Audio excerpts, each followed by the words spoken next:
Hi, I'm Jamie Blaauw-Hara, a professor at North Central Michigan College, and I'm here to talk to you about how to light yourself so that you can do high quality videos when you're talking to your classes, when you're doing videos for assignments, when you're doing webinars, or also when you're going to be interviewing for jobs in the future. It's really important to not just use the average lighting that you get in your house to record yourself. There's some really simple ways to light yourself so that you can look the best and the most professional possible so you can put your best foot. This is the room we've set up for the recording. You'll notice that there's light here. Here's where I was sitting. Here's a light, and here's a light. We made sure we stacked up a bunch of books so that the camera could be high enough to capture everything just as it needed to be. This over here is a very professional diffuser, but you can easily use wax paper or any kind of gauzy fabric to block off the light. This was used to block the light so that it was diffused. This is Professor Ann Morningstar from North Central Michigan College here to talk about lighting.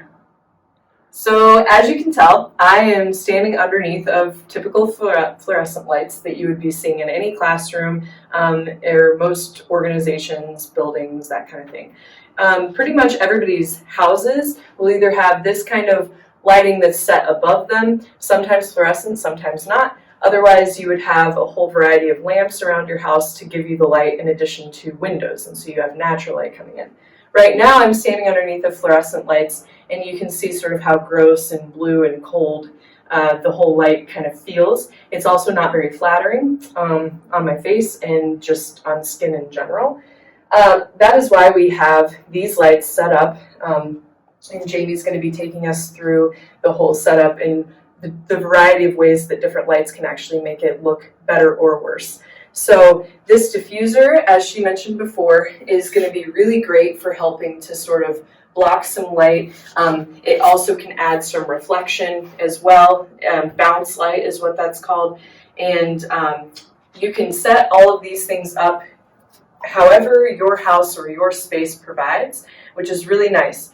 Using just typical lamps you have around, giant windows, setting a stage for yourself, considering the background, what's behind you, putting yourself sort of in the middle of that scene, and then having sort of the set behind you with different props.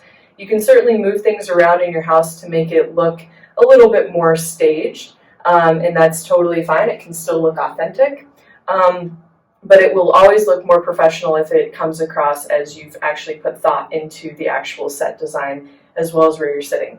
And then with the lighting, it's really important, as we're about to demonstrate, that you consider the type of mood that you're trying to convey.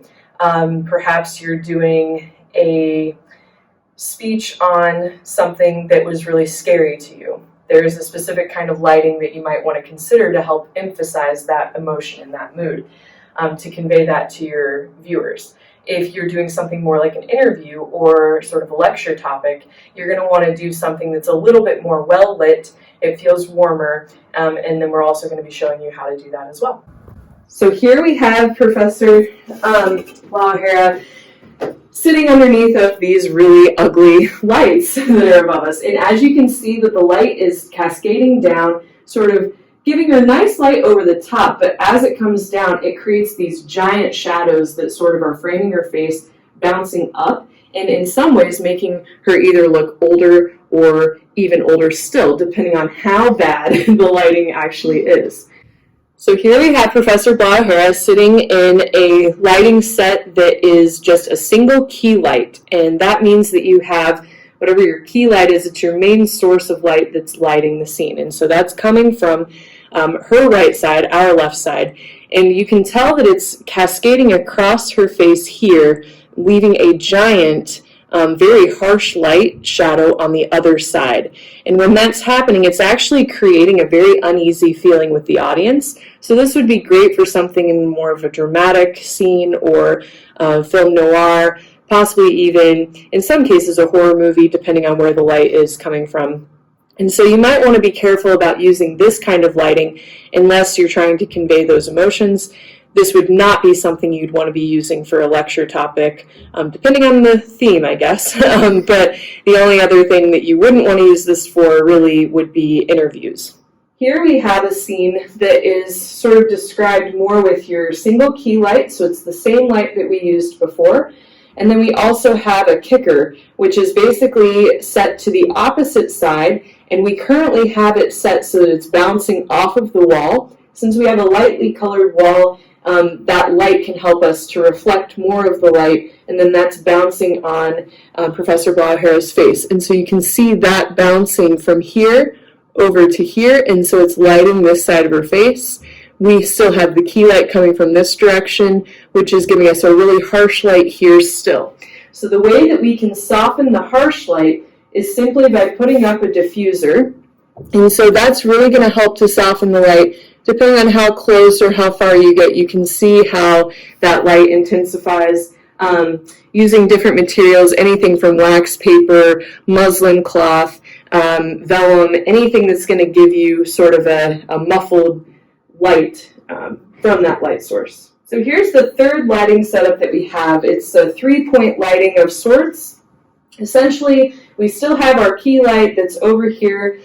We also have our kicker light, which is over there, and we just used a basic lamp for that. And then we have our second light, which is sort of complementing the key light, and we have that set off of the ceiling. Again, the ceiling is a very light color, and since the wall is also a light color, light going in different direction will expand and then help to soften the rest of the light around the scene.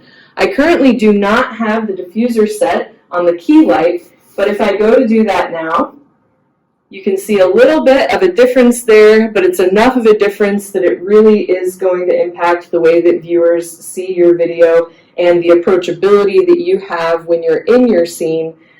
People will be able to focus more on what you're talking about and not so much on, oh my gosh, look at that shadow on their face. So this is a great way to sort of soften things. There are many other ways that you can position the lights to try to get the best lighting for yourself, experimenting with it, making sure that your scene works for you, and I think that those little details are going to help you come up with the best video possible. And the last thing I'll say about that is it's always a good idea to try to find as much natural light as possible and complement with other lights, the kicker and the side light. It's a great way to use those in using the natural light as your key light. That's always the primary objective, but if that's not available, here's the way that we do it in our offices at the college. Which are little boxes. Thanks for listening. Hi there. Using what Professor Morningstar taught us, I set up a space in my own home so that I can do videos. I'm going to walk you through what I decided to do and how I did it, but this is basically my studio space. I don't have any area that is completely like blank wall, as we did in our videos where we were just in a room. So I chose our piano, which I thought looked cool and made me look smart. Plus there's plants in the background, so I thought that was a pleasant background that was positive but not too distracting. I also tried to use a lot of natural light, as Professor Morningstar talked about as well. So in just a second, I'm going to show you how I set this up. Hey everybody, here's my setup. I'm going to walk you through how I made my decisions. So here's where I'm sitting, which is on the piano bench. And you'll see that I have natural light coming in, but I also decided to, there was too much shadow, so I put the blinds down a little bit to sort of offset that shadow. I have two lights set up at 45 degrees, one there and one here. This one I am bouncing off of the light colored background so that it would be diffuse as it was bouncing onto my face. Over here, this one is more direct. It's a warmer bulb, and that, again, you'll see is at 45 degrees to either side of me. Right here, in order to make sure that I was filming myself at the right level, I have a pretty easy and cheap tripod that I use to attach my phone in. I just sort of put it in this little case like this, and then I can attach these things to whatever I want to make sure that they work well. Back here you'll see in my house, this is a window that was open and causing too much harsh light. So I pulled those shade down. Now what I have during the daytime is a really good spot where I can do videos and it will look professional and be well lit. Remember to use at least 2 light sources and always soften the light from at least one source. Thanks for listening.